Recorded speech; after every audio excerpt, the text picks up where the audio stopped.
Ahilya DSP चौकात उशिरापर्यंत गर्दी होती. मी रस्त्यावर या मांडला होता. प्रचंड गर्दी. या गर्दीची मागणी होती. आरोपींवर कठोर कारवाई करण्यात यावी. त्यांच्या घरावर बुलडोझर चालवण्यात यावा. मुख्य आरोपीला अटक करण्यात यावी. सोमवारी 10 ऑगस्टला अहिल्यानगर शहर पूर्णपणे बंद होतं. शालेय विद्यार्थ्यांची वाहतूक करणाऱ्या संघटनांनी आधीच या बंदला पाठिंबा दिला होता. त्यामुळे शाळा बंद होत्या. कॉलेजेस आणि ऑफिसेससुद्धा बंद करण्यात आले. महानगरपालिका कर्मचाऱ्यांनी काम बंद आंदोलन केलं. अगदी महानगरपालिकेचे कुलूपसुद्धा महानगरपालिकेच्या आयुक्तांना उधाळ लागलं. दिवसभर नगरचं वातावरण तणावपूर्ण होतं. या सगळ्याचं कारण अर्थातच नीरज परदेशी मृत्यू प्रकरण होतं. रात्री उशिरा नीरजचा मृतदेह अहिल्यानगरमध्ये आणण्यात आला. तेव्हा त्याचा मृतदेह सोबत ठेवून आंदोलन करण्यात आलं. तेव्हा मुख्यमंत्री देवेंद्र फडणवीस यांनी आंदोलनकर्त्यांशी संवाद साधला आणि त्यांना आश्वासन दिलं. त्यानंतर हे आंदोलन मागे गेलं. रात्री अहिल्यानगरमध्ये नेमकं काय घडलं? हिंदुत्ववादी नेत्यांकडून देण्यात आलेला इशारा आणि सध्याची परिस्थिती सगळा घटनाक्रम जाणून घ्या या व्हिडिओमधून. नमस्कार, मी अक्षय आणि तुम्ही पाहताय अक्षय बांधव यूट्यूब.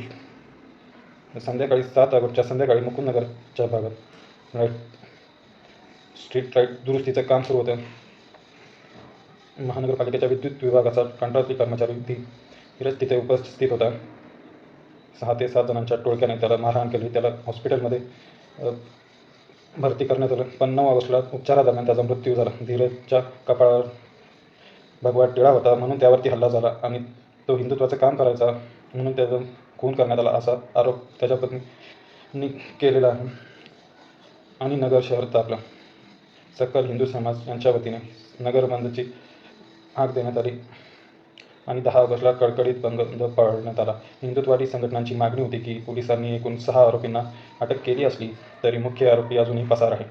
मुख्य आरोपीला तत्काळ अटक करण्यात यावी. आमदार संग्राम जगताप यांनी तर धीरजवर हल्ला होण्यापूर्वी काही हालचाली घडत होत्या. या सगळ्या प्रकाराचा मास्टरमाइंड वेगळाच आहे. त्याला अटक झालीच पाहिजे अशी मागणी केली. दिवसभर बंद पाळण्यात आला.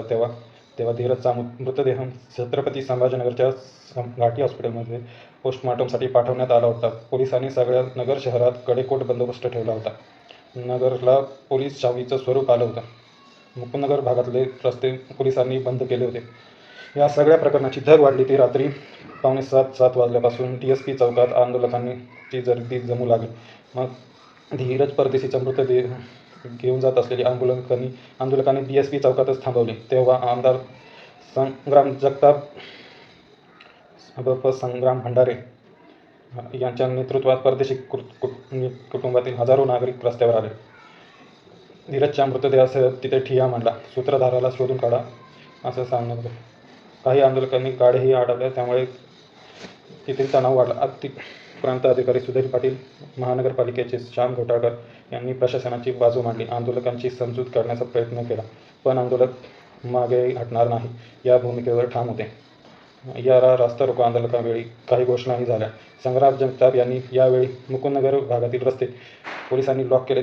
काहींना वाटतं तो त्यांचा प्रभाग आहे, तेथे हिंदू अल्पसंख्याक आहेत तुम्हाला असं वाटत असेल. पण जर तिथे परत असा प्रकार घडला, कुठल्याही हिंदूला त्रास झाला तर आज इथे सांगतो हा स्वतंत्र भारताचा प्रभाग आहे. पोलिसांनी रस्ते बंद केले.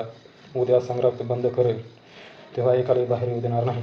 मी कुठल्या घेऊन नाही, एकटाच जाईन. जे करायचे ते कमी.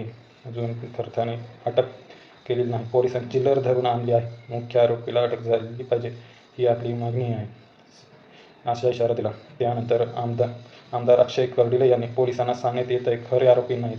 जर आजपेक्षा तीव्र आंदोलन उद्या करू मग कोठागून असं हिंदुत्वाचं आंदोलन तुम्हाला अहिल्यानगरमध्ये बघायला मिळेल. तुम्ही बोगस लोक आणली आहेत हे आम्हाला चालणार नाही. ज्यांनी ही हत्या केली त्यांना अटक झाली पाहिजे अशी मागणी पोलिसांकडे केली. त्यानंतर आमदार गोपीचंद पडळकर यांचं भाषण झालं. ते म्हणाले धीरजवरचा भ्याड हल्ला हा महाराष्ट्र हिंदू कधी विसरणार. धीरज तिथे सरकारी काम करण्यासाठी गेला. माझ्या अहिल्यानगरमध्ये धीरजच्या कपाळावरचा भगवा टिळा बघून त्याचा खून करण्यात आला.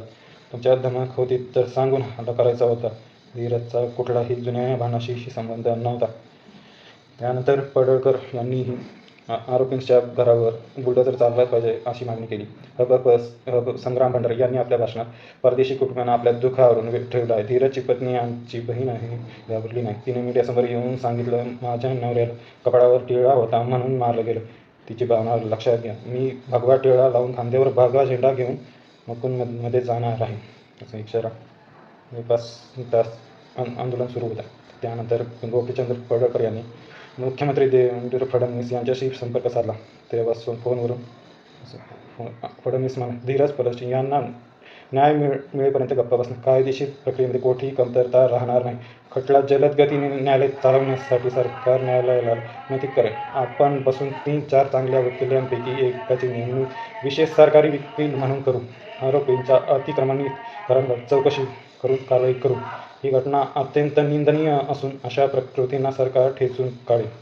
मंत्र्यांची नंतर संग्राम जगताप यांनी आंदोलन मागे घेत असल्याची घोषणा केली. त्यानंतर रात्री उशिरा नालिगाव अमरघाट धीरजच्या मृतदेहाचा अंत्यसंस्कार करण्यात आला. या सगळ्यात महत्त्वाची गोष्ट म्हणजे नागरदेवळे ग्रामपंचायतीने मुकुंदमधील आरोपींच्या घरावर नोटीस चिटकवली. ते घर अतिक्रमित असल्याचं त्यामध्ये लिहिण्यात आलेलं आहे. 2494 ओपन स्पेसवर अनधिकृतपणे बांधकाम केल्याचे सय्यद याकूब मियाँ सय्यद मीरा पटेल यांना बजावण्यात आले. काही पुरावा असल्यास सादर कर. म्हणणे मांडले नाही. आपले काही म्हणणे नाही असे गृहीत धरून ग्रामपंचायत प्रशासनाकडून अतिक्रमित बांधकाम काढण्याची कारवाई करण्यात जाईल असा स्पष्ट असा इशारा देण्यात आला. ग्रामपंचायत अधिकारी शैलजा राऊत आणि प्रशासक नागरदेवळे यांच्या स्वाक्षरीने ही नोटीस बजावण्यात आली आहे. त्यामुळे या आरोपींच्या खरंच बुलडोझर होणार का हे बघणं महत्त्वाचं ठरणार आहे. सोबतच परदेशी खून प्रकारातील मुस्तकीम ख्वाजा मियाँ सय्यद, सिराज इब्राहिम सय्यद, ख्वाजा मियाँ याकूब सय्यद, वसीम रईस सय्यद यांना न्यायालयाने 8 दिवसांची पोलीस कोठडी सुनावली. हल्ला कोणत्या कारणातून करण्यात आला? हल्ल्यात आणखी कोणाचा सहभाग आहे का? आरोपींना पळून जाण्यासाठी नेमकी कोणी आणि कशी मदत केली? या सगळ्या मुद्द्यांवर तपासासाठी पोलिसांनी पोलीस कोठडीची मागणी केली होती. या न्यायालयाने मान्य केली आहे. अजूनही धीरजच्या हत्येचं नेमके कारण समोर आले नाही. मंगळवारी सकाळपासून अहिल्यानगरमध्ये काही पूर्वपदावर येत असले तरी तणाव कायम आहे. पोलिसांपुढे लवकरात लवकर तपास करून हत्येचं कारण पुढे आणणं आणि कायदा आणि सुव्यवस्था राखणं असं दुहेरी आव्हान आहे. धन्यवाद.